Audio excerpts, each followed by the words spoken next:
E para entender mais uma vez esse prefácio de Emmanuel, vamos relembrar que todos os livros dessa série de André Luiz, todos eles são prefaciados por Emmanuel, e isso dá a André Luiz toda a autoridade do mentor de Chico Xavier, que nas entrelinhas deixa claro que tudo que André Luiz nos traz de informação, como sendo esse repórter do além-túmulo, são verdades incontestes, e que tudo aquilo que em 1947, como foi o caso desse livro ao ser lançado neste ano, muitos médicos vieram procurar Chico Xavier, pedindo a ele que fizesse uma nova edição e que desmentisse parte dos ensinamentos que traziam esse livro sobre a psiquiatria. E Chico disse: eu não posso fazer isso, porque os verdadeiros autores da obra me dizem que no tempo certo a ciência comprovará todas essas informações. E todas elas, principalmente a respeito do cérebro trino, que é uma das primeiras informações dos primeiros capítulos que André Luiz nos traz. No ano de 1947, a ciência ainda não tinha comprovação desse tipo de divisão do cérebro, né? Então, são ensinamentos muito valiosos que André Luiz nos traz, e hoje nós abrimos o capítulo 1, cujo título é Entre Dois Planos. Por que entre dois planos? Porque nós vamos ver que as informações que são recebidas neste primeiro capítulo nos dão conta de que todos os acontecimentos acontecem num período transitório entre a crosta e o espaço do nosso lar, aonde estão André Luiz e Calderaro. Lembrando que Eusébio, que é o missionário que vai guiar Calderaro e André Luiz nesse livro, ele é um espírito elevadíssimo e que ele renuncia a sua condição de estar em mundos safirinos, de elevadíssima luz, para poder dirigir um educandário para espíritos intermediários. Então, a gente vai ver isso ao longo deste capítulo. Como sempre, eu trago o índice e nós estamos aqui entre dois planos, né? Esse livro que eu estou em Uberaba é a 13ª edição. Então, aqui está apontando que começa na página 10, mas na 13ª edição ele começa na página 8. Só para vocês saberem que em cada edição pode ter alguma variação, né, de página, não que mude o que está escrito por André Luiz, mas são páginas que são adicionadas com agradecimentos, com instruções da editora e tudo mais. Quais são os personagens citados nesse capítulo? Basicamente, Calderaro e Eusébio, né? Porque André Luiz é o narrador, né? Calderaro, ele é citado na página 9, né? Ele é um assistente especialista em atendimentos na crosta terrestre e ele trabalha com psiquiatria iluminada. Então, no plano espiritual, ele dedica-se a estudar todas as doenças mentais, mas não do ponto de vista material, como os médicos da Terra fazem, os psiquiatras, os terapeutas, os psicólogos, né? Ele vai estudar a psiquiatria iluminada e as doenças mentais muito conhecidas aqui na Terra, como a depressão, a angústia, a ansiedade, a esquizofrenia, e também doenças físicas da ordem da epilepsia, né? Então, mongolismo, ele vai estudar essas enfermidades do ponto de vista espiritual, né? E fica nisso? Não, porque ao mesmo tempo em que ele estuda isso no plano espiritual, ele traz isso para os encarnados. E a gente vai ver de que forma, né, os encarnados, quando se desprendem através do sono e que vão para estudo no plano espiritual, eles recebem essas informações. Que coisa maravilhosa, né? O dia que a medicina estiver trabalhando em total parceria com o plano espiritual, né? Nós temos médicos aqui no nosso grupo, né?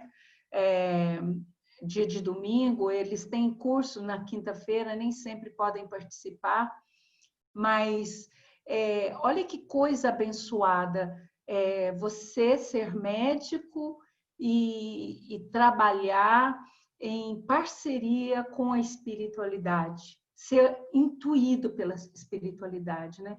Eu posso dar um exemplo pessoal. Eu não conhecia a depressão e zombava da depressão. Zombava não no sentido de tirar onda, não. Eu achava que a depressão, pela minha ignorância, era assim, olha, se você visitar um hospital, visitar uma ala de pacientes terminais, você vai ver que a sua depressão não faz sentido. Sabe? Se você se dedicar ao trabalho humanitário, eu achava isso. Então, eu precisei passar por um processo de depressão. Todos nós precisamos, quando a gente não aprende pelos caminhos do amor, a gente tem que passar pela experiência da dor. Não é assim que acontece? Então, eu passei por um processo de depressão. Graças a Deus, não foi um processo muito longo, né? Mas eu passei, foi intenso. Foi muito doloroso. Foi quando eu me mudei para Brasília, né? E um dia, num encontro casual com uma prima que é médica, né? Eu não tinha muita intimidade com essa pessoa, eu não tinha muita intimidade. Embora fosse minha prima, nós tínhamos um relacionamento muito distante. E nos encontramos, por acaso, num almoço de família em que eu fui obrigada a ir, né? Quer dizer, eu acho que a espiritualidade me pegou na marra naquele dia. Era um compromisso que eu não tinha como deixar de ir por causa da minha tia. E ela chegou para mim do nada e ela foi intuída. Não é a área dela, porque ela é endocrinologista. Mas ela chegou para mim e falou: eu preciso conversar com você. E me convidou para ir na casa dela naquele mesmo dia, que era caminho entre a minha casa e onde nós estávamos, a casa dela ficava no meio. E eu aceitei, passei lá, e ela falou: eu preciso conversar com você. Você é espírita também, eu sei que você é. Eu falei: sou. Ela falou: pois é. Eu recebi uma orientação de que você precisa tomar alguns medicamentos e você precisa fazer isso, fazer aquilo. E ela me salvou. Me salvou, que eu digo o seguinte: ela foi trabalhada pela espiritualidade como médica, ela pôde me receitar, me passar o receituário. Eu tomei esse medicamento uns 3 anos, né, Euler? 3 anos eu tomei o medicamento. E quando eu me senti bem segura, é que eu fui abandonando o medicamento aos poucos, né? E ela foi não só, porque eu não encontrava centro em Brasília, eu não me adaptava com o centro lá. Não só na parte medicamentosa, mas ela me levou para uma casa espírita, me levou para um tratamento espiritual. Então, eu estou dando meu depoimento aqui só para vocês entenderem o quanto é importante a psiquiatria iluminada, né? E aí vai ser, os espíritos, eles vão usar os médicos para poder orientá-los. Hoje eu me tornei muito próxima, ela se tornou mais amiga do que prima, e ela me conta, ela fala assim que às vezes ela está no consultório e ela tem uma intuição. Ela quer receitar um medicamento e quando ela lê a receita, o receituário, o medicamento é totalmente diferente. E ela fez isso com o Euler também, né, Euler? Ela indicou um antibiótico para o Euler, que era um antibiótico antigo. E ela falou assim, eu nem sei se esse antibiótico ainda é vendido em farmácia. E, no entanto, quando o Euler fez o exame para saber a resistência da bactéria, foi uma infecção muito forte, ele teve que fazer tratamento 180 dias com o mesmo remédio. O único antibiótico que era resistente, que a bactéria como é que ela aceitava o tratamento, foi o que ela passou. Foi o único. Todos os outros, a bactéria era resistente. Então, quer dizer, a medicina sendo intuída pela espiritualidade, né? Eu disponibilizei para vocês hoje um glossário, mas eu vou disponibilizando por capítulo, e hoje eu já achei várias outras palavras no capítulo 1. Eu coloquei o esplêndia, que significa resplandecer, iluminar. O acendrado, que significa que está puro, que é livre de impurezas, né? É purificado. O plenilúnio, que significa lua cheia, o máximo da lua cheia. O plenilúnio aqui é o que hoje se chama muito também de a grande lua, quando a lua está mais próxima da Terra. O adrede, as árvores foram colocadas de adrede, de propósito, intencionalmente. E aí eu achei mais algumas outras palavras que depois eu vou acrescentar lá. O acendrado eu falei, solo alcatifado de relva macia, né? Cheio, transbordante. E tem mais alguma outra palavra que depois eu vou acrescentar. Mas como o André Luiz é muito erudito, né? O nosso querido Dr. Carlos Chagas é um cientista e é um homem erudito, embora o Chico tivesse só a terceira série escolar, né? Mas ele traz palavras que às vezes fogem do nosso conhecimento. E eu vou trazendo esse glossário para ilustrar, tá bom? Bom, qual é o objetivo desses três principais personagens neste primeiro capítulo? Aí, quem responde é o próprio André Luiz. Ele diz o seguinte, que o escopo fundamental da tarefa deles circunscrevia-se ao socorro imediato aos infelizes, evitando tanto quanto possível a loucura, o suicídio e os extremos desastres morais. Então, eles não se reúnem com os encarnados e desencarnados para passar ensinamentos, instruções, orientações, só para poder acrescentar os nossos conhecimentos. Então, de madrugada, está lá eu, o Olímpio, a Letícia com a mãe dela, a Andresa, a Flávia, a Glauciane, então todo mundo lá. Oi, gente, tudo bem?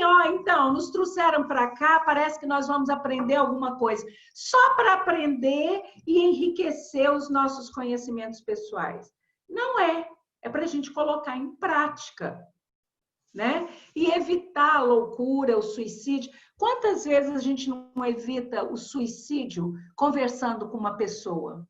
Às vezes a gente nem sabe que ela está com intenção de suicídio. Quantas vezes a gente não evita um desastre moral, como ele fala aqui, uma pessoa que está entrando aí na cachaça, no alcoolismo, que se entrega às drogas por uma desilusão, e às vezes uma conversa não traz esclarecimento. Aí a gente pergunta de que forma eles vão fazer isso? De que maneira eles vão fazer isso? E aí ele fala o seguinte, que o missionário atuante, no caso aqui o André Luiz e o Calderaro, eles eram compelidos a conhecer profundamente o jogo das forças psíquicas, com acendrado devotamento ao bem e ao próximo. né? Então, antes da gente se propor a ajudar, a gente precisa ter conhecimento de causa. Lembra a história do avião? Para você, o avião entrou em pane. Para você ajudar, seja seu filho, que é uma criança que está do seu lado, seja um idoso que está sem condições ao seu lado. O que você precisa fazer em primeiro lugar? Colocar a sua própria máscara de oxigênio. Só depois que você colocar a sua máscara é que você vai colocar na criança e que vai colocar no idoso. Não é assim? Não é essa a regra? Então, para eu ajudar, para eu fazer o bem, não basta só eu ter boa vontade. Eu preciso saber fazer o bem. Sabe aquela coisa de você dar a esmola, mas não dar a esmola dignamente? Sabe? A esmola que eu falo aqui não é nem só o recurso material, é qualquer tipo de recurso. Sabe? Falar assim, você está lá atendendo uma pessoa que está com depressão. Aí você fala assim, não, ó, você vai ter que ir no hospital comigo. Você vai na próxima visita ao hospital comigo para você ver o que é sofrimento. Aquilo que é sofrimento está errado. O Hans me ensinou a ver isso. Veja bem, a pessoa que está com depressão, que está com angústia, no momento, para ela, aquilo que está causando a depressão dela é um monstro enorme. Eu preciso respeitar isso. Eu preciso respeitar aquele momento daquela pessoa. Se ela quiser me acompanhar numa visita fraterna, eu vou dizer para ela, olha, o dia que você quiser ir comigo, me fala que eu vou te levar junto. Olha, o dia que você quiser entrar na sala virtual, participar do culto ao domingo, receber um passe espiritual, tá às ordens. Mas não é o momento dela. A depressão para ela, naquele momento, é real. Pode não ser para mim que estou de fora e que estou vendo. Ela terminou isso. Eu falo muito para as meninas namoradoras aqui do grupo, né? Às vezes alguma das meninas termina com o namorado, ai, quero morrer, quero morrer. Eu falo, opa, peraí, vamos. Para mim, eu falo, ela terminou esse namorado, aí daqui a pouco está namorando de novo. Mas para elas isso é uma dor real. É uma dor que vai implicar em crescimento, em amadurecimento, mas é real naquele momento. Então, é isso que significa que o missionário atuante, ele precisa conhecer profundamente esse jogo de forças psíquicas. Fazer a caridade, gente, a gente precisa saber como fazer.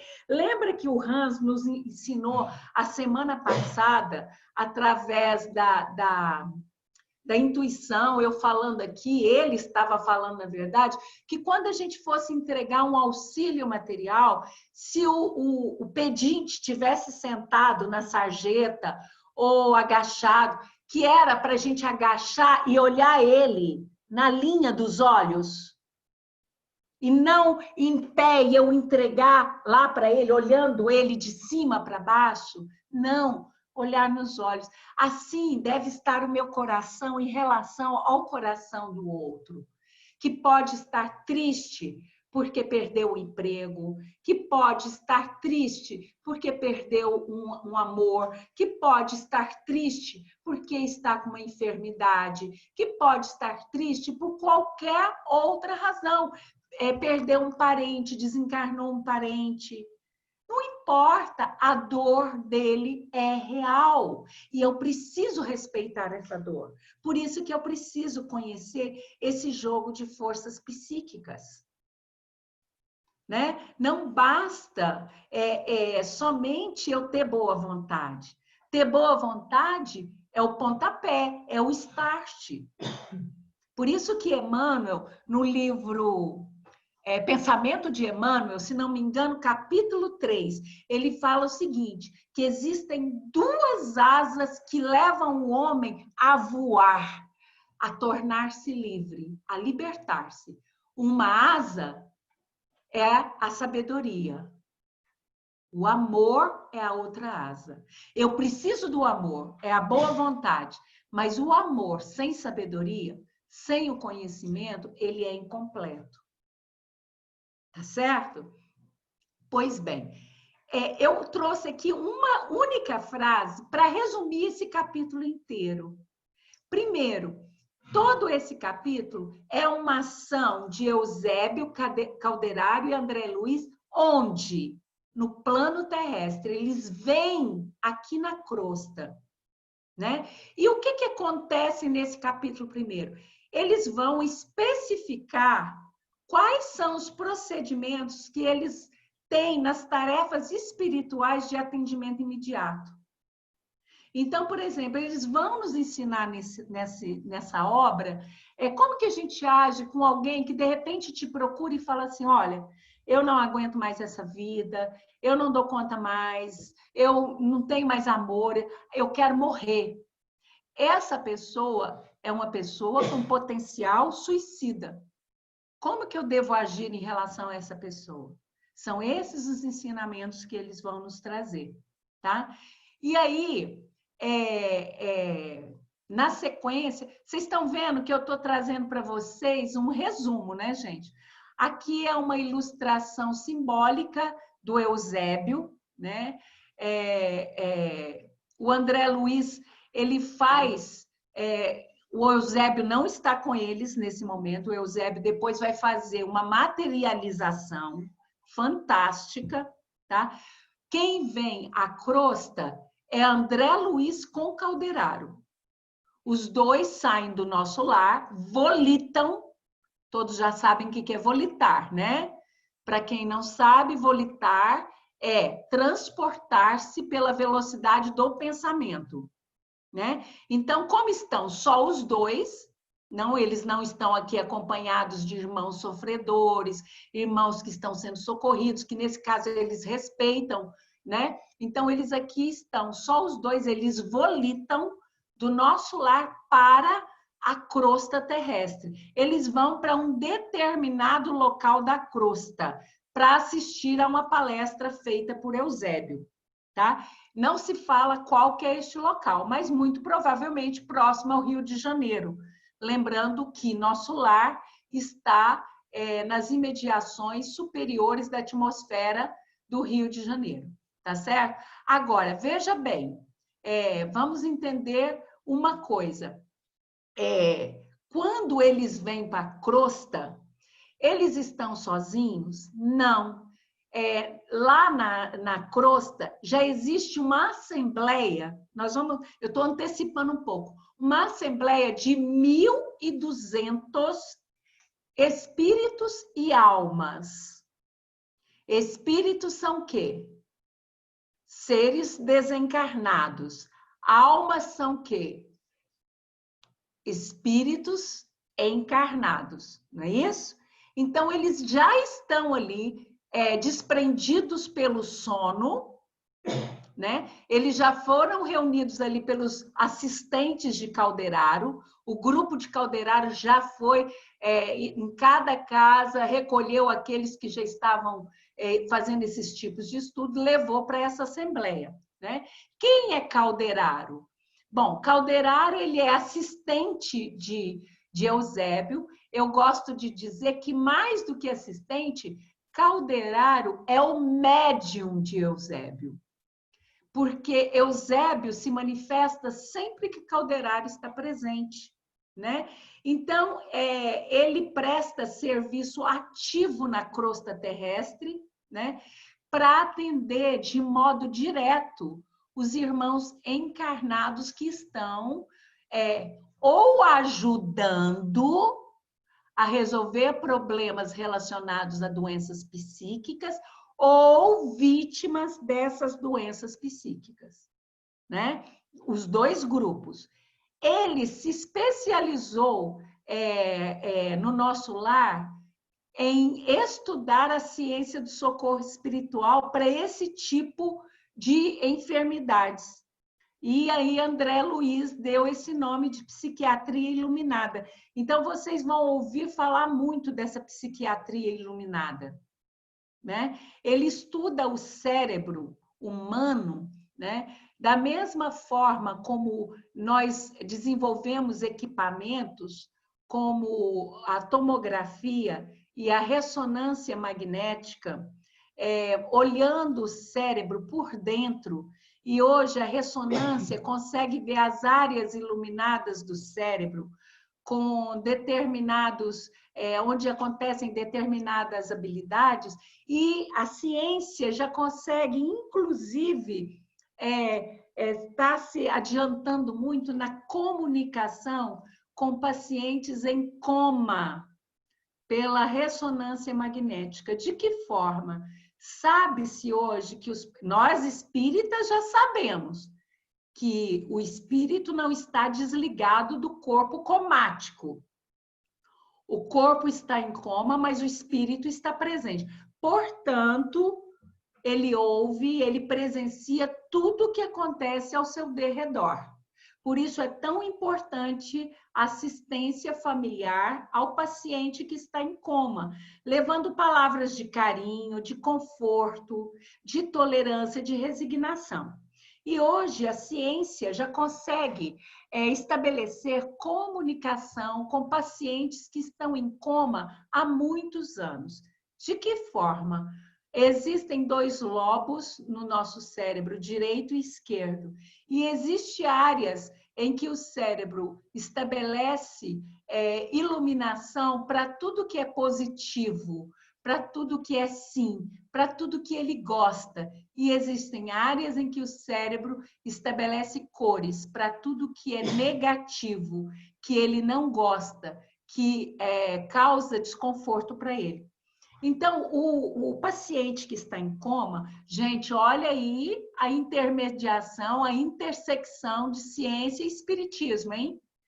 Pela tecnologia. É o que eu falei, a tecnologia usada para o bem é uma maravilha. Então, o que acontece? O médico pergunta ao paciente que está lá no equipamento de ressonância magnética, que é aquele tubo que você entra dentro dele. E ele pergunta o seguinte: você está se sentindo confortável dentro deste equipamento? Por exemplo, eu vou fazer uma pergunta assim para entender.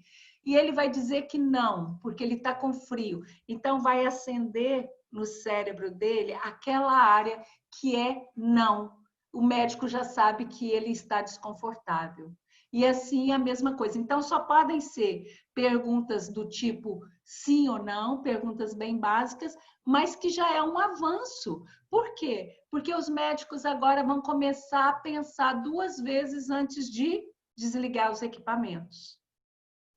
Então, a partir do momento em que esses estudos já foram publicados na revista Nature, né? A partir do momento em que isso começar a ser praticado, todas as vezes que se for desligar um equipamento e que se consultar o paciente, então você vai pensar 2 vezes, né? Se vai ou não. E quem é Eusébio? Então, Eusébio, eu já falei que ele renunciou à sua posição, às suas sublimes posições, né? Ele é o superintendente de uma grande organização assistencial que está numa zona intermediária. Aqui eu estou falando de zona intermediária entre o quê? Entre o nosso lar e a crosta.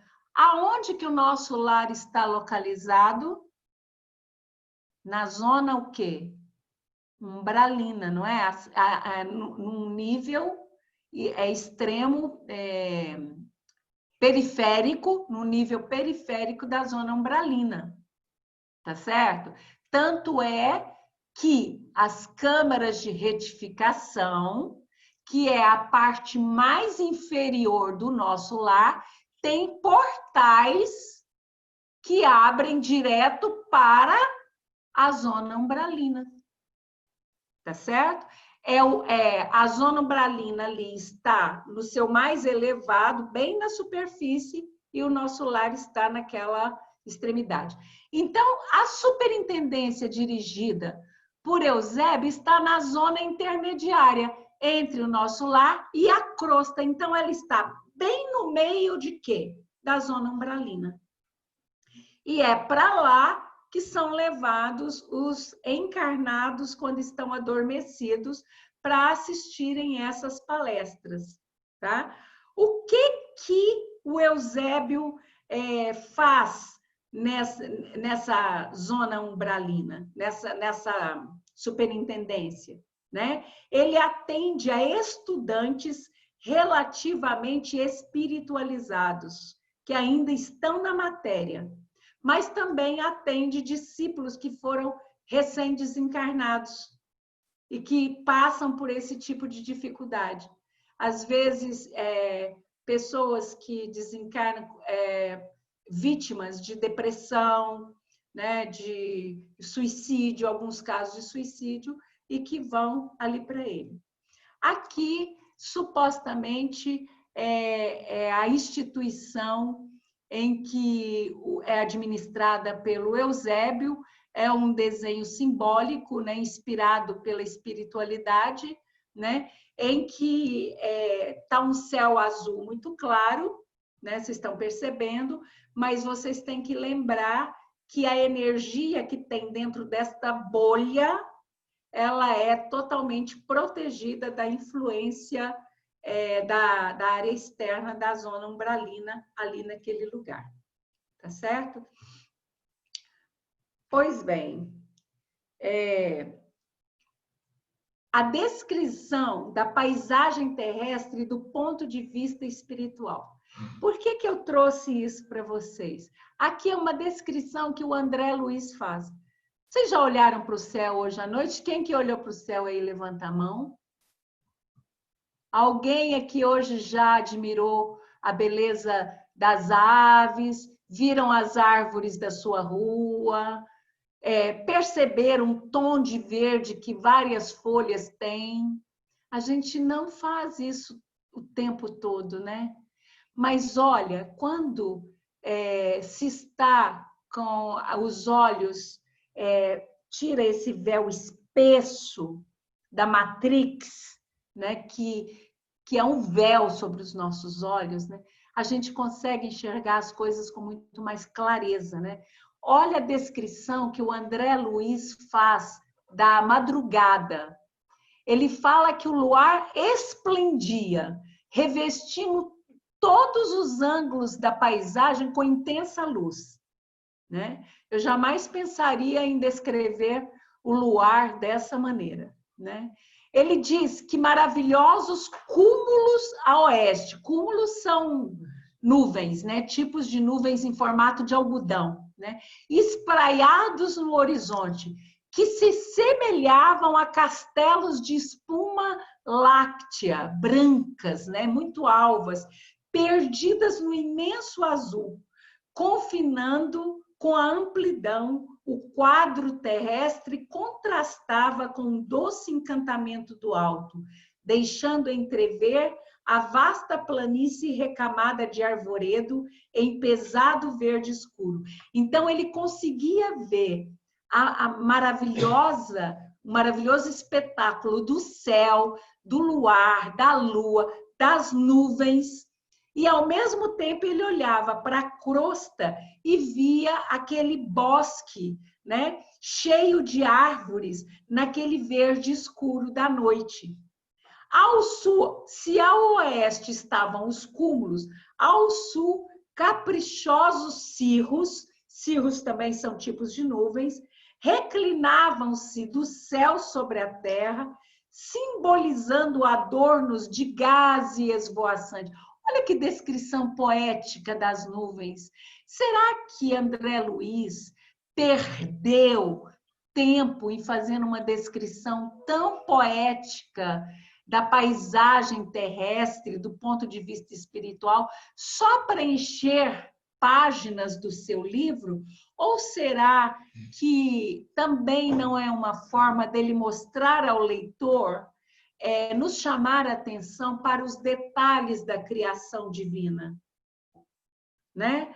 Eu não quero crer que André Luiz só quisesse encher linguiça com isso aí, né? Então ele fala que essa solidão imponente do plenilúnio, né, da lua cheia, essa solidão da lua cheia na noite escura, ele diz que quase que enchia ele de terror pela tristeza que aquela beleza causava nele.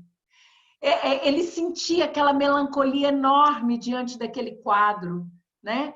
E ele diz que o disco lunar irradiava destaste maravilhosas sugestões.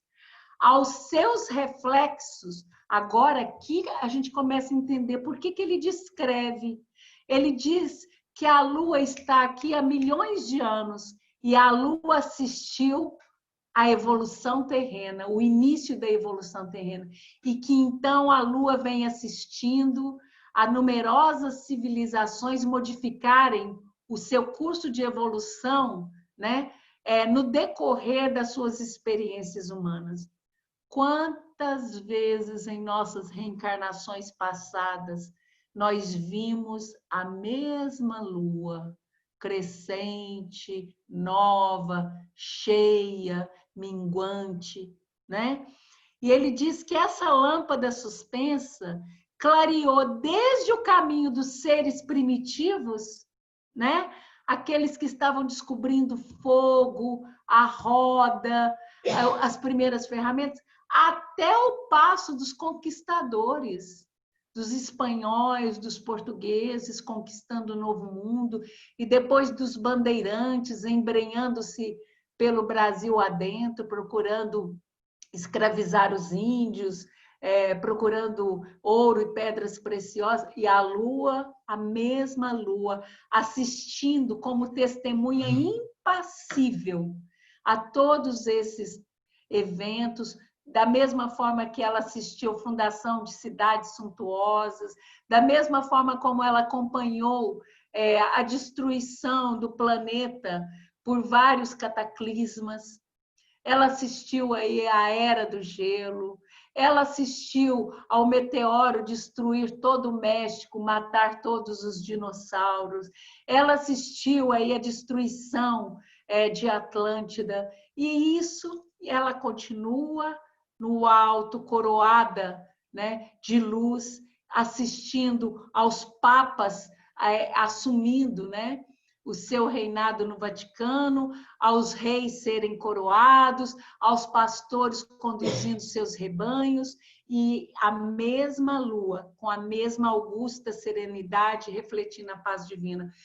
Aí eu fico pensando, será que toda essa descrição é só poesia por parte de André Luiz, ou é um convite a refletir sobre toda a criação, né, de Jesus aqui na Terra? Nós temos que lembrar que Deus, o Augusto Criador, designou Jesus por ser o nosso arquiteto divino, né?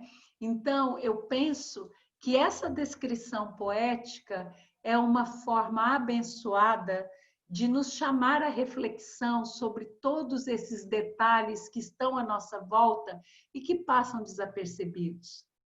Eu já vou terminar, porque nós já são 21h10 e não vai dar para a gente terminar todo o capítulo. E a gente não tem pressa, né?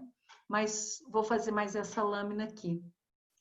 Cá embaixo, ou seja, aqui na crosta, desencarnados e encarnados, possuidores de relativa inteligência, eles podiam o quê? Proceder a experimentos, reparar estradas, contrair compromissos ou edificar virtudes entre esperança e inquietação.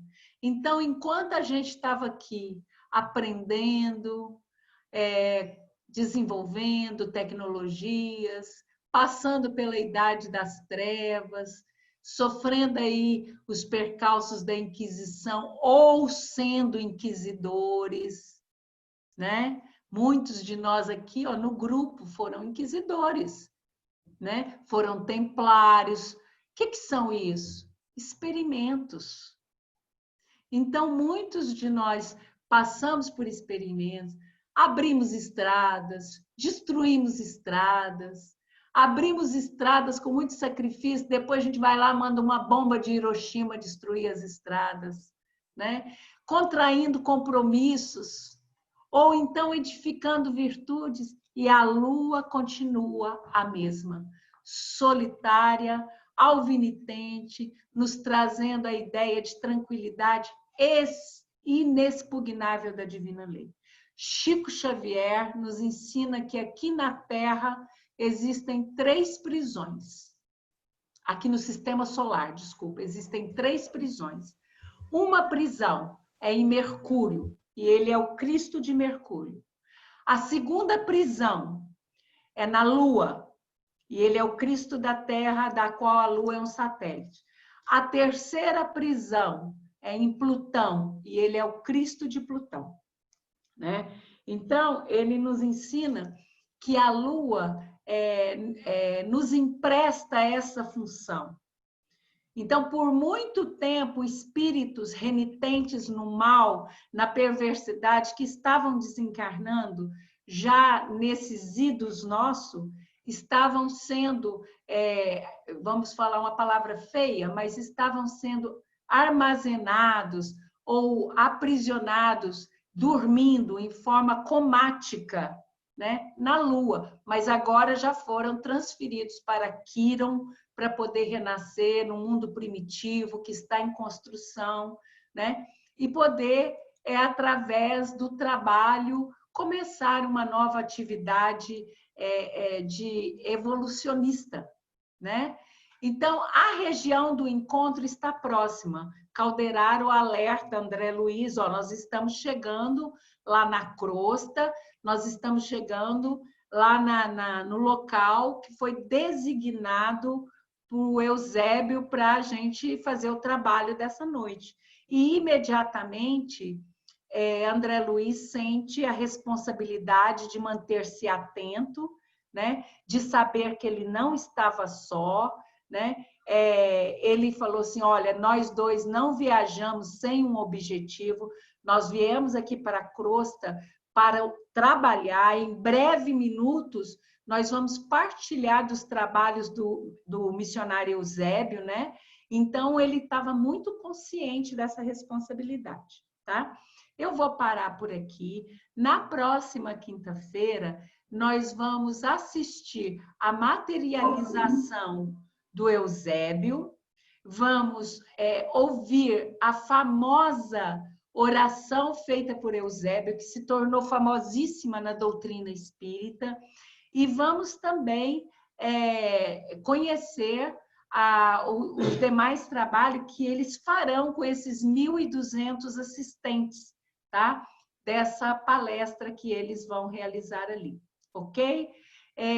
Alguma dúvida acerca dessa primeira parte do capítulo 1? Está aberto para comentários, podem fazer seus comentários.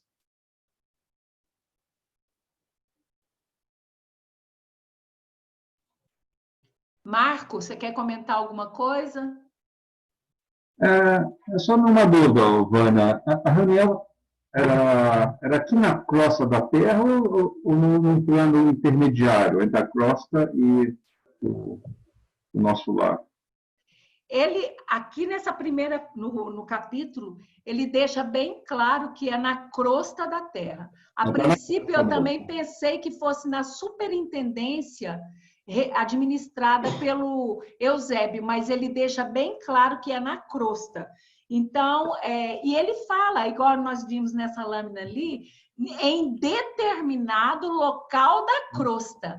Ele nem fala em que local será, mas em determinado local da crosta. Penso eu, Marcos, que possa ser num desses postos de socorro, socorristas, né? Em que André Luiz esmiuça ao longo da sua obra, dizendo que são milhares desses postos, né? Mas ele deixa bem claro que em algum local da crosta, né? Mais algum comentário, gente? Eu tenho uma dúvida. Pois não, Bruno. Você traz a data em que o livro foi escrito, mas em algum momento é exposto a data com que se passa todo esse feito? Olha, o livro, ele foi lançado em Sim. 1947.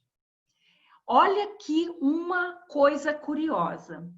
Eu estou escrevendo um livro sobre o Egito já faz uns 3 anos. Estou nos primeiros capítulos. Existem autores que precisam de imersão para escrever determinadas obras. Levam 1 ano, 2 anos, né? É um trabalho árduo de pesquisa, você não pode entrar em contradição e tudo mais. Chico levava alguns meses, 3 meses, 4 meses, 5 meses para escrever determinadas obras. Alguns livros do Chico foram escritos a 2 mãos, por ele e por Valdo Vieira. Ele nem entendia a lógica, porque ele terminava de ler um capítulo, quando ele lia o outro capítulo não fazia sentido. Aí, quando ele conheceu o Valdo Vieira, estabeleceu conversações com ele, é que eles perceberam que estava sendo escrito com o mesmo autor espiritual, em lugares diferentes, o Valdo no Rio de Janeiro, o Chico em Pedro Leopoldo, e depois aqui em Uberaba, é que eles perceberam que era escrito a 2 mãos. Né? O Chico levava 3 meses para escrever um livro dessa natureza, sabe? Mas ele não cita tacitamente que isso aconteceu em 1947. Nós temos pistas. Por exemplo, no livro Nosso Lar, nos últimos capítulos, ele nos dá uma pista de que a espiritualidade se mobiliza totalmente